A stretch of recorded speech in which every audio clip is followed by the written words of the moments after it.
Под словом «активист» новостные источники пишут уже просто человека, который, может быть, пару раз написал какой-то плакат, пару раз вышел с плакатом или пару раз написал в городскую администрацию. То есть это не обязательно многолетний член штаба Навального или какой-то такой человек из НКО. Это просто вот местный житель, которому очень неравнодушно. Он вышел в пикет, теперь он считается местным активистом, и его могут преследовать. Поэтому люди напуганы повсеместно.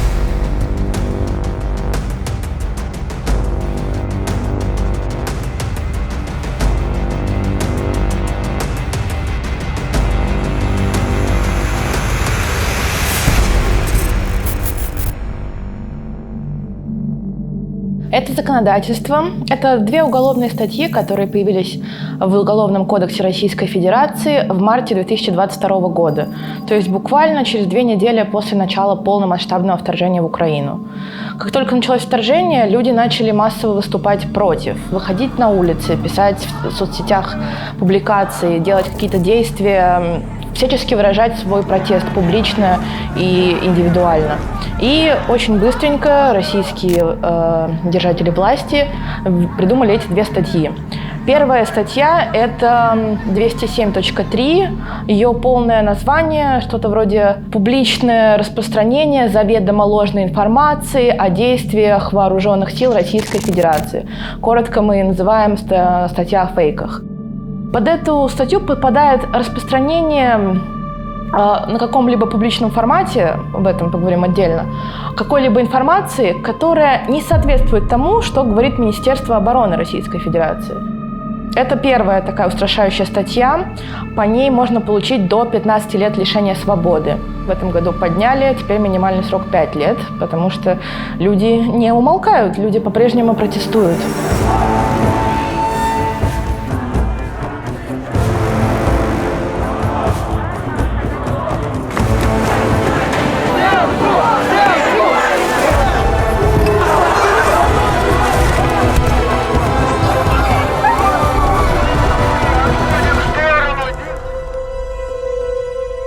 То есть, например, известнейший кейс ареста человека и посадки по этой статье – это посадка муниципального депутата Ильи Яшина. Это известный депутат, блогер.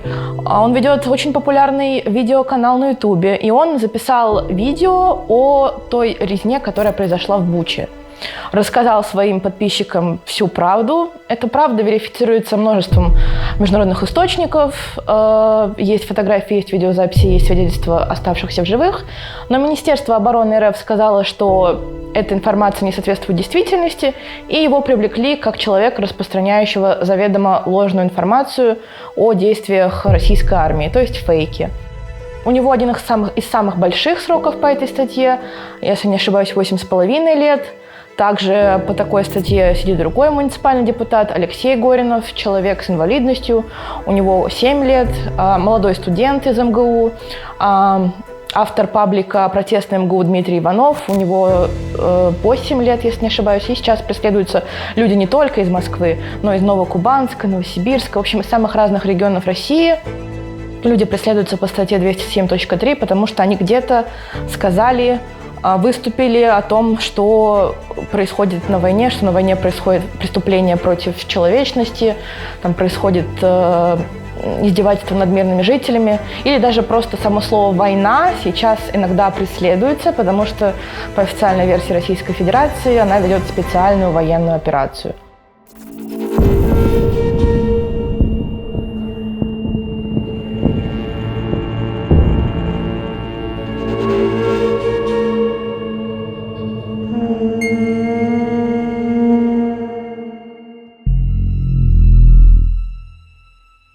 Вторая статья, точнее их даже 2, одна в административный кодекс, вторая в уголовный кодекс. Это статья, которую называют коротко дискредитацией ВС РФ, Вооруженных сил Российской Федерации, или полностью публичное распространение сведений, не соответствующих действительности, о действиях Вооруженных сил Российской Федерации по поддержанию международного мира и порядка. В общем, там такие красивые слова о том, как Российская Федерация защищает своих граждан и поддерживает мир во всем мире.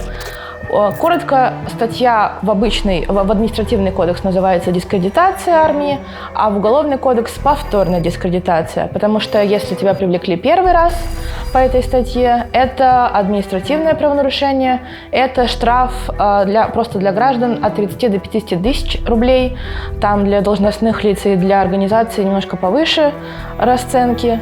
Но если ты совершил это повторно в течение года, это же правонарушение, тебя уже преследуют по уголовной статье. Эта статья будет 280.3.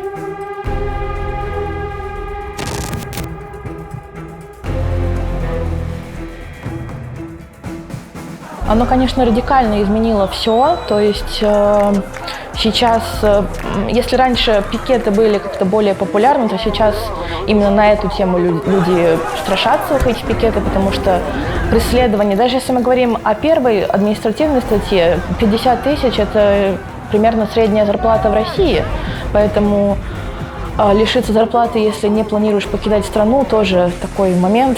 Опять же, не хочется спонсировать войну такими штрафами, какими-то лишними уплаченными пенями. Поэтому да, конечно, это очень повлияло на свободу слова.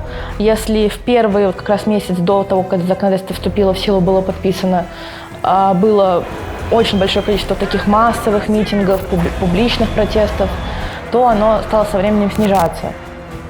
По цифрам, вот Марианна Кацарова, спецдокладчица, назначенная ООН по вопросу нарушения прав человека в России, отметила, что на момент августа 23-го по одной из этих двух уголовных статей было заведено около 200 дел, по второй 110. Вторая, это, если не ошибаюсь, повторная дискредитация. И там же она отметила, что штрафов по статье уже больше 7,5 тысяч. Для независимых СМИ есть еще другие статьи. Например, очень усилился закон об иностранных агентах.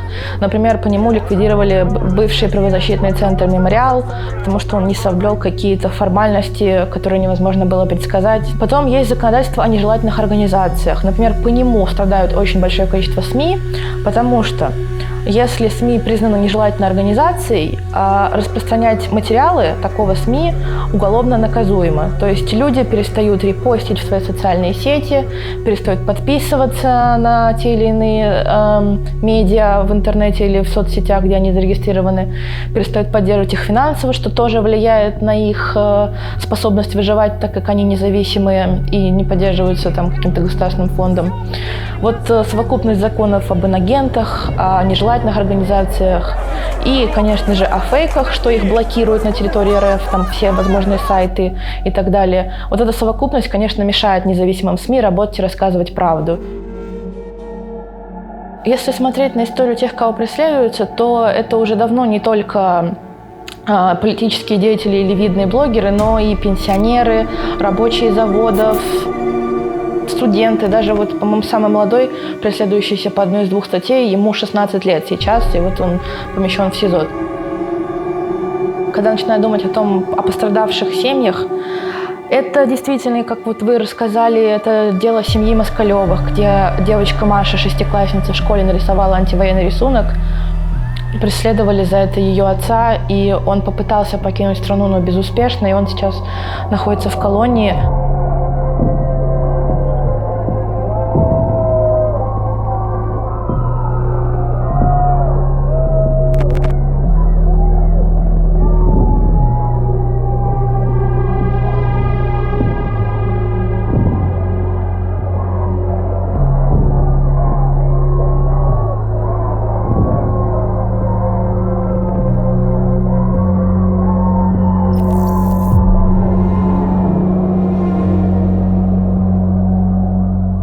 Семья Роуз, например, это семья Марии и Ричарда Роузов, это семья из Кирова, у них есть маленький сын, они оба преследуются по статье о фейках.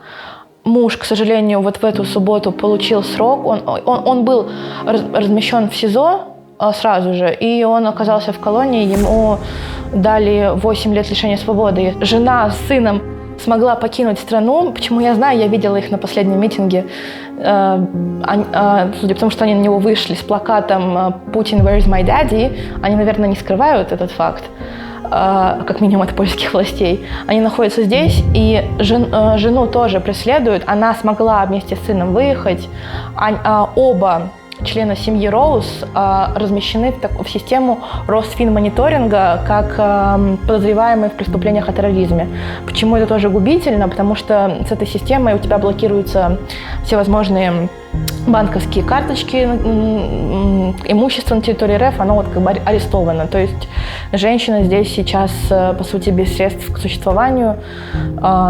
Надеюсь, мемориал в скором времени сможет выпустить сбор средств в ее поддержку на ее недавно выпущенную польскую карточку, и она сможет содержать себя и своего сына. То есть тоже очень печальная история про то, как женщине пришлось оставить мужа позади, в стране, в колонии, и бежать вместе со своим сыном, чтобы ее не посадили вместе с ним, чтобы сын не остался вообще без родителей, тоже где-то в детдоме или в интернате. То есть это история, которая просто разрывает сердце.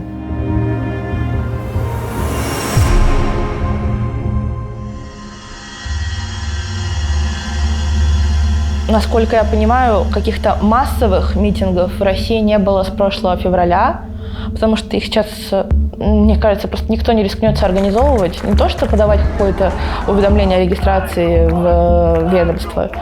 Просто вот собрать большое количество людей, подвергнуть их такому риску, стало опасным.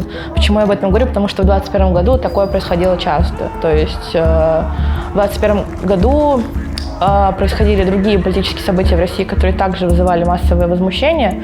Это было связано с внутренней политикой, это была посадка Алексея Навального, это были другие события.